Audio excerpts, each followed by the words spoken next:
Vrasësi Artan Cukut ka patur një bashkëpunëtor. Në këtë përfundim ka arritur prokuroria e krimeve të rënda e cila ka shpallur në kërkim kushëririn e Mikel Shallarit. Identiteti i tij nuk bëhet i ditur, por konfirmohet se ai është një i ri, kushëri i Mikel Shallarit dhe me origjinë nga Kuçova. Prokuroria thotë se ditën që Mikel Shallari qelloi 5 herë ndaj Artan Cukut, ai është ndihmuar edhe nga kushëriri i tij, i cili është shpallur në kërkim, por mendohet se mund t'i larguar jashtë shtetit. Dyshohet se kushëriri i Mikel Shallarit ka marrë armët e krimit menjëherë pasi ky fundit qelloi ndaj komisarit Artan Cuku në hyrje të pallatit ku ai jetonte dhe i ka fshehur ato. Kushëriri i 24 vjeçarit është fiksuar nga një kamerë sigurie, i cili largohet në drejtim të liçenit artificial, ndërkohë që Mikel Shallari u largua në anën e kundërt, në drejtim të postës numër 8 në Tiranë. Dyshohet se bashkëpunëtori në vrasje është larguar me një biçikletë për të mos u ndaluar më pas nga policia, ndërkohë Mikel Shallari ende nuk ka vendosur të bashkëpunojë me drejtsinë. Prokuroria thotë se deri më tani vrasja dyshohet se është porositur nga jashtë vendit.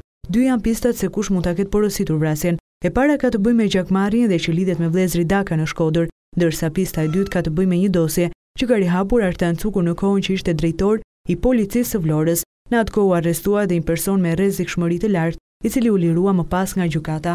Artan Cuku u vran mbrëmjen e datës 8 prill në hyrje të pallatit. Ai gjeti vdekjen e menjëhershme ndërkohë që vrasi Mikel Shallari u zbulua nga DN-ja në rrobat e tij, të cilat i mblodhin në një qese dhe i hodhin në disa kosha pranë sheshit Wilson në Tiranë.